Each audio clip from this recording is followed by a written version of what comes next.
പോലെ തന്നെ ഒരു മുൻകരുതൽ നടപടി എന്ന നിലയിൽ മാത്രമാണ് സർക്കാർ വൃത്തങ്ങളിൽ നിന്ന് നമുക്കിപ്പോൾ അറിയാൻ കഴിയുന്നത്. കാരണം നിലവിൽ നമുക്ക് ആവശ്യമായിട്ടുള്ള സ്റ്റോക്ക് ഉണ്ടെന്ന് തന്നെയാണ് കേന്ദ്ര സർക്കാർ വ്യക്തമാക്കുന്നത്. പക്ഷേ അതേസമയം യുദ്ധം ഇത്തരത്തിലേക്ക്, ഈ സംഘർഷ സാഹചര്യങ്ങൾ ഇത്തരത്തിലേക്ക് നീണ്ടുപോവുകയാണ് എങ്കിൽ ഒരു പ്രതിസന്ധി ഉണ്ടാകാതിരിക്കുന്നതിന് ആവശ്യമായിട്ടുള്ള ഒരു മുൻകരുതൽ നടപടികളാണ് ഈ ഘട്ടത്തിൽ പെട്രോളിയം മന്ത്രാലയം സ്വീകരിച്ചിരിക്കുന്നത്. അതിൽ ഏറ്റവും പ്രധാനമെന്ന് പറയുന്നത് എണ്ണ ശുദ്ധീകരണശാലകൾക്കാണ് പെട്രോളിയം മന്ത്രാലയം ഒരു നിർദ്ദേശം നൽകിയിരിക്കുന്നത്.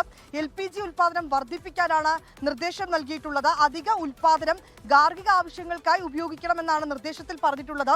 അതിൽ ഏറ്റവും പ്രധാനമെന്ന് പറയുന്നത് ഈ വീടുകളിലേക്കുള്ള ഗാർഹിക LPG വിതരണത്തിന് മുൻഗണന നൽകാനാണ് ഈ നിർദ്ദേശത്തിൽ പെട്രോളിയം മന്ത്രാലയം അറിയിച്ചിരിക്കുന്നത്. ഈ പൂഴ്ത്തിവെപ്പ്, ഒപ്പം തന്നെ കരിഞ്ചന്ത എന്നിവ ഉൾപ്പെടെ ഒഴിവാക്കുന്നതിനായി 25 ദിവസത്തെ ഇന്റർനെറ്റ് ബുക്കിംഗ് കാലയളവ് കൂടി ഏർപ്പെടുത്തിയിരിക്കുകയാണ്. ഒപ്പം റെസ്റ്റോറന്റുകൾ, ഹോട്ടലുകൾ, മറ്റ് വ്യവസായങ്ങൾ എന്നിവയിലേക്കുള്ള LPG വിതരണത്തിന്റെ മുൻഗണന ഉൾപ്പെടെയുള്ള കാര്യങ്ങൾ തീരുമാനിക്കുന്നതിനും അത് അവലോകനം ചെയ്യുന്നതിനുമായി ഒരു പ്രത്യേക കമ്മിറ്റിയെ കൂടി രൂപീകരിച്ചിട്ടുണ്ട്. 3 അംഗ കമ്മിറ്റിയാണ് ഇത്തരം കാര്യങ്ങൾ വിലയിരുത്തുന്നതിനായി രൂപീകരിച്ചിരിക്കുന്നത്. ഒപ്പം തന്നെ ഇന്ധന വിതരണത്തിലെ ഈ നിലവിലെ സാഹചര്യങ്ങളും നിയന്ത്രണവും കണക്കിലെടുത്തുകൊണ്ടാണ് ഇത്തരത്തിലേക്കൊരു നിർദ്ദേശം നൽകിയിരിക്കുന്നത്. നിലവിൽ നമുക്ക് ഒരു പ്രതിസന്ധി ഇല്ല എങ്കിലും ഈ സംഘർഷം നീണ്ടുപോകുന്ന പശ്ചാത്തലത്തിൽ ഏതെങ്കിലും നിലയിൽ ഒരു പ്രതിസന്ധിയിലേക്ക് കാര്യങ്ങൾ പോകാതിരിക്കുന്നതിന് വേണ്ടിയുള്ള ഒരു മുൻകരുതൽ നടപടിയാണ് ഇപ്പോൾ പെട്രോളിയം മന്ത്രാലയത്തിന്റെ ഭാഗത്തുനിന്ന് ഉണ്ടായിരിക്കുന്നത്.